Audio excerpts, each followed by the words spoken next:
Always സ്റ്റുഡൻറ്റിൻ്റെ പുതിയൊരു ക്ലാസ്സിലേക്ക് എല്ലാവർക്കും സ്വാഗതം. ഇന്നത്തെ ക്ലാസ്സിൽ നമ്മൾ നാറ്റോ എന്ന് പറയുന്ന സെക്യൂരിറ്റി അലയൻസിനെ കുറിച്ചിട്ടാണ് പറയാൻ പോകുന്നത്. കഴിഞ്ഞ LDC പരീക്ഷകളിലെല്ലാം ഒരുപാട് ക്വസ്റ്റ്യൻസ് ചോദിച്ചിട്ടുള്ള ഒരു മേഖലയാണ് നാറ്റോ. അപ്പോൾ നിങ്ങൾക്ക് എല്ലാവർക്കും ഈ ഒരു വീഡിയോ ഹെൽപ്ഫുൾ ആയിരിക്കും. ബേസിക് ഫാക്ട്സ് എല്ലാം നമ്മൾ കവർ ചെയ്യുന്നുണ്ട്. അപ്പോൾ ഈ ക്ലാസ്സിൻ്റെ PDF നോട്ട്സ് കിട്ടാനായിട്ട് നമ്മുടെ ടെലഗ്രാം ചാനൽ ഒന്ന് സബ്സ്ക്രൈബ് ചെയ്യുക. ലിങ്ക് ഡിസ്ക്രിപ്ഷനിൽ കൊടുക്കാം.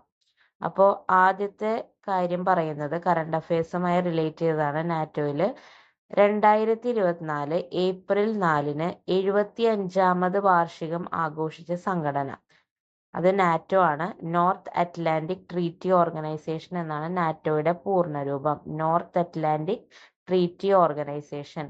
അപ്പോൾ 2024 ഏപ്രിൽ 4-നാണ് 75ാമത് വാർഷികം നാറ്റോ ആഘോഷിച്ചത്. ഇനി എന്താണ് ഈ ഒരു നാറ്റോ എന്ന് പറയുന്ന സംഘടനയിലേക്ക് രൂപം കൊള്ളാനുള്ള കാരണം? രണ്ടാം ലോക മഹായുദ്ധത്തിന് ശേഷം യൂറോപ്പിലെ സോവിയറ്റ് യൂണിയന്റെ ഭീഷണി തടയുക എന്ന ലക്ഷ്യത്തോടെ 1949 ഒപ്പുവെച്ച ഉടമ്പടി ആണ് ഏത്? നോർത്ത് അറ്റ്ലാന്റിക് ഉടമ്പടി അല്ലെങ്കിൽ വാഷിംഗ്ടൺ ഉടമ്പടി. അതായത് നാറ്റോ എന്ന് പറയുന്ന സംഘടന രൂപം കൊള്ളാൻ കാരണമായിട്ടുള്ള കരാർ അല്ലെങ്കിൽ ഉടമ്പടിയാണ് നോർത്ത് അറ്റ്ലാന്റിക് ഉടമ്പടി. അതിന്റെ വേറെ പേരാണ് വാഷിംഗ്ടൺ ഉടമ്പടി. അത് വാഷിംഗ്ടണിൽ വെച്ചിട്ടാണ് ആ ഒരു കരാർ സൈൻ ചെയ്യുന്നത്. അതുകൊണ്ടാണ് ആ ഒരു പേര് വന്നത്. അപ്പോൾ ഈ ഒരു ഉടമ്പടിയിലേക്ക് നയിച്ച കാരണം എന്താണെന്ന് വെച്ചിട്ടുണ്ടെങ്കിൽ യൂറോപ്പിലുള്ള സോവിയറ്റ് യൂണിയന്റെ വ്യാപനം തടയുക. രണ്ടാം ലോക മഹായുദ്ധത്തിന് ശേഷമാണ് യൂറോപ്പിലെ സോവിയറ്റ് യൂണിയൻ വ്യാപിക്കാനായിട്ട് തുടങ്ങിയത്. അപ്പോൾ ആ ഒരു വ്യാപനം തടയുക അല്ലെങ്കിൽ ആ ഒരു വ്യാപനം മൂലം ഉണ്ടാകുന്ന ഭീഷണി തടയുക എന്ന ലക്ഷ്യത്തോടു കൂടിയാണ് വാഷിംഗ്ടൺ DC-യിൽ വെച്ച് 1949 നാറ്റോ ഫോം ചെയ്യാനായിട്ടുള്ള ഈ ഒരു ഉടമ്പടിക്ക് ഒപ്പുവെക്കുന്നത്. നെക്സ്റ്റ്, നാറ്റോയുടെ സ്ഥാപക രാജ്യങ്ങളുടെ എണ്ണം. അതായത് 49 നാറ്റോ ഫോം ചെയ്യുന്ന സമയത്ത് 12 രാജ്യങ്ങൾ ചേർന്നിട്ടാണ് നാറ്റോ രൂപീകരിച്ചത്. അപ്പോൾ നാറ്റോയുടെ സ്ഥാപക രാജ്യങ്ങളുടെ എണ്ണം 12 ആണ്. ഏതൊക്കെയാണ് നാറ്റോയുടെ സ്ഥാപക രാജ്യങ്ങൾ? Belgium, Canada, Denmark, France, Iceland, Italy, Luxembourg, Netherlands, Norway, Portugal, UK, US. Okay, ഇത്രയാണ് ഈ 12 സ്ഥാപക രാജ്യങ്ങൾ. ഒന്നുകൂടി നോക്കാം. Belgium, Canada, Denmark, France, Iceland, Italy, Luxembourg, Netherlands, Norway, Portugal, United kingdom, United States. ഇതാണ് നാറ്റോയുടെ 12 സ്ഥാപക രാജ്യങ്ങൾ. നാറ്റോയിൽ നിലവിൽ അംഗരാജ്യങ്ങളുടെ എണ്ണം എത്രയാണ്? നിലവിൽ ഇപ്പോൾ 32 അംഗരാജ്യങ്ങളാണ് നാറ്റോയിലുള്ളത്. തുടങ്ങിയപ്പോൾ 12 ആയിരുന്നു. പിന്നീട് ഓരോ കാലഘട്ടത്തിലായിട്ട് പുതിയ അംഗങ്ങൾ ജോയിൻ ചെയ്തു. ഇപ്പോൾ നിലവിൽ 32 അംഗരാജ്യങ്ങളാണ് നാറ്റോയിലുള്ളത്. ഏറ്റവും അവസാനം അംഗമായത് 2024 സ്വീഡൻ. സ്വീഡൻ ആണ് 32ാമത്തെ അംഗമായിട്ട് നാറ്റോയിൽ വന്നത്. അപ്പൊ നാറ്റോയിലെ 32ാമത്തെ അംഗമായ രാജ്യം സ്വീഡൻ. ഏറ്റവും അടുത്ത് 2024 ആ ഒരു അംഗത്വം സ്വീഡന് ലഭിച്ചത്. നാറ്റോ സ്ഥാപിതമായ വർഷം. നമ്മൾ ഓൾറെഡി കരാറിന്റെ ഡേറ്റ് വർഷമൊക്കെ പറഞ്ഞു. അപ്പോൾ 1949 നാറ്റോ സ്ഥാപിതമായ വർഷം ചോദിക്കുകയാണെങ്കിൽ പറയേണ്ടത്. ഇനി നാറ്റോയുടെ ആസ്ഥാനം ബ്രസൽസ്, ബെൽജിയം. അപ്പോൾ ഈ ഒരു ക്വസ്റ്റ്യൻ ചോദിച്ചതാണ് കഴിഞ്ഞ LDC പരീക്ഷയിൽ. ഇപ്പൊ നാറ്റോയുടെ ആസ്ഥാനം എവിടെയാണ്? Brussels, Belgium. 2014 മുതൽ നാറ്റോയുടെ സെക്രട്ടറി ജനറൽ ആയിട്ടുള്ള വ്യക്തി ആരാണ്? അതായത് 2014 മുതൽ ഇപ്പോൾ 2024 ആയപ്പോൾ വരെ ഒരേ ആള് തന്നെയാണ് നാറ്റോയുടെ സെക്രട്ടറി ജനറൽ. ആരാണ് അദ്ദേഹം? Gents Stoltenberg. ജെൻസ് സ്റ്റോൾട്ടൻബർഗ് ആണ് 2014 മുതലുള്ള നാറ്റോയുടെ സെക്രട്ടറി ജനറൽ. ഇപ്പൊ എന്തൊക്കെയാണ് പറഞ്ഞത്? നാറ്റോ സ്ഥാപിതമായ വർഷം 1949, നാറ്റോയുടെ ആസ്ഥാനം ബ്രസൽസ്, ബെൽജിയം. 2014 മുതൽ നാറ്റോയുടെ secretary general Jens Stoltenberg. Next, 1949 April 4-ന് വാഷിംഗ്ടൺ DC-യിൽ ഒപ്പുവെച്ച നാറ്റോയുടെ രൂപീകരണത്തിന് കാരണമായ ഉടമ്പടിയുടെ പേര് നമ്മൾ ഓൾറെഡി പറഞ്ഞതാണ്, നോർത്ത് അറ്റ്ലാന്റിക് ഉടമ്പടി. ആ ഡേറ്റ് ഒന്ന് ശ്രദ്ധിക്കുക. 1949 ഏപ്രിൽ 4-നാണ് ഈ ഒരു ഉടമ്പടി അമേരിക്കയിലെ വാഷിങ്ടൺ DC വെച്ചിട്ട് ഒപ്പുവെക്കുന്നത്. നോർത്ത് അറ്റ്ലാന്റിക് ഉടമ്പടിക്കെതിരെ സോവിയറ്റ് യൂണിയന്റെ നേതൃത്വത്തിൽ രൂപീകരിച്ച കരാർ വാർസോ കരാർ എന്നാണ് അതിനെ അറിയപ്പെടുന്നത്. Warsaw pact.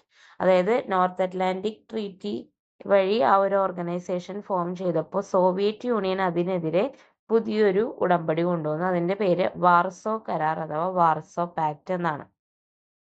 വാർസോ കരാർ ഒപ്പിട്ട വർഷം 1955-ലാണ്. ഇനി ഈ നാറ്റോയ്ക്ക് ഇപ്പൊ നിലവില് ഒരു സുപ്രീം എലൈഡ് കമാൻഡർ യൂറോപ്പ് എന്ന് പറഞ്ഞിട്ടുള്ള ഒരു പൊസിഷനിലുള്ള ഒരാളുണ്ട്. അദ്ദേഹം ആരാണ്? ജനറൽ ക്രിസ്റ്റഫർ ജി കവോലി ആണ് നിലവിലെ നാറ്റോയുടെ സുപ്രീം അലൈഡ് കമാൻഡർ യൂറോപ്പ് അഥവാ സാക്യൂർ എന്ന് വിളിക്കാം ഷോർട്ട് ഫോം ആയിട്ട്. അപ്പൊ നാറ്റോയുടെ നിലവിലെ സാക്യൂർ ആരാണ് ചോദിച്ചാൽ Christopher G Cavoli. General Christopher G Cavoli ആണ് നാറ്റോയുടെ നിലവിലെ സാക്യൂർ, അതായത് സുപ്രീം അലൈഡ് കമാൻഡർ യൂറോപ്പ് എന്നുള്ളതാണ് ആ ഒരു സാക്യൂറിന്റെ പൂർണ്ണരൂപം. ഇനി ഒരു സഖ്യകക്ഷിക്കെതിരായ ആക്രമണം എല്ലാവർക്കും എതിരായ ആക്രമണമാണ് എന്ന് പ്രതിപാദിക്കുന്ന വാഷിങ്ടൺ ഉടമ്പടിയിലെ ആർട്ടിക്കിൾ. അതായത് ഈ നാറ്റോയിലുള്ള ഏതെങ്കിലും ഒരു രാജ്യത്തിനെതിരെ വേറെ ഏതെങ്കിലും നാറ്റോയിൽ ഉൾപ്പെടാത്ത ഒരു രാജ്യം യുദ്ധം നടത്തുകയോ അല്ലെങ്കിൽ അവർക്കെതിരെ എന്തെങ്കിലും ആക്രമണം നടത്തുകയോ ചെയ്തു കഴിഞ്ഞാൽ അത് ഈ നാറ്റോയിലെ എല്ലാ രാജ്യങ്ങൾക്കെതിരെയുള്ള ആക്രമണമായിട്ട് കണക്കാക്കും എന്ന് പറയുന്ന ആർട്ടിക്കിൾ ഏതാണ്? ആർട്ടിക്കിൾ 5-ലാണ് ഈ രീതിയിലൊരു കാര്യം പ്രതിപാദിക്കുന്നത്. അപ്പോൾ ഒരു സഖ്യകക്ഷിക്ക് എതിരായ ആക്രമണം എല്ലാവർക്കും എതിരായ ആക്രമണമാണ് എന്ന് പ്രതിപാദിക്കുന്ന വാഷിങ്ടൺ ഉടമ്പടിയിലെ ആർട്ടിക്കിൾ ഏതാണ്? ആർട്ടിക്കിൾ 5. ഇതുവരെ ആർട്ടിക്കിൾ 5 ഒരിക്കൽ ഉപയോഗിച്ച സന്ദർഭം, അതായത് ഇത്രയും നാളായിട്ട് നാറ്റോ ഫോം ചെയ്തിട്ട് ഒരു തവണയാണ് ഈ ആർട്ടിക്കിൾ 5ന്റെ യൂസേജ് വന്നിരിക്കുന്നത്. അത് 2001 സെപ്റ്റംബർ 11 നടന്ന ഭീകരാക്രമണത്തിനാണ്, അല്ലെങ്കിൽ ആ ആക്രമണത്തിന് മറുപടിയായിട്ടാണ് ഈ ഒരു ആർട്ടിക്കിൾ 5 യൂസ് ചെയ്തത്.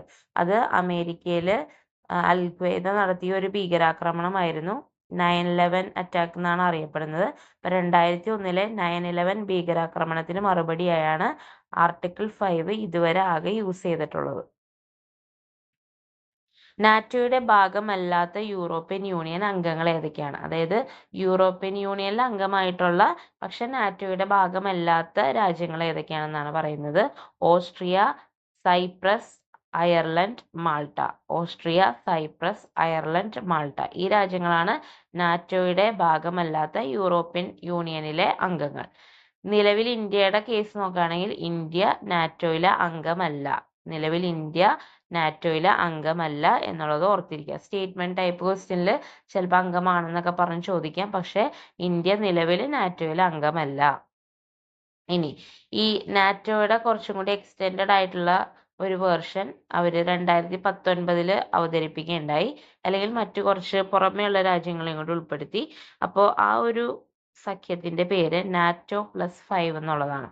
അതായത് ആഗോള പ്രതിരോധ സഹകരണം വർദ്ധിപ്പിക്കുന്നതിനായി നാറ്റോയും മറ്റ് 5 രാജ്യങ്ങളും ചേർന്ന് രൂപീകരിച്ച സെക്യൂരിറ്റി ഗ്രൂപ്പാണ് NATO+5 എന്ന് പറയുന്നത്.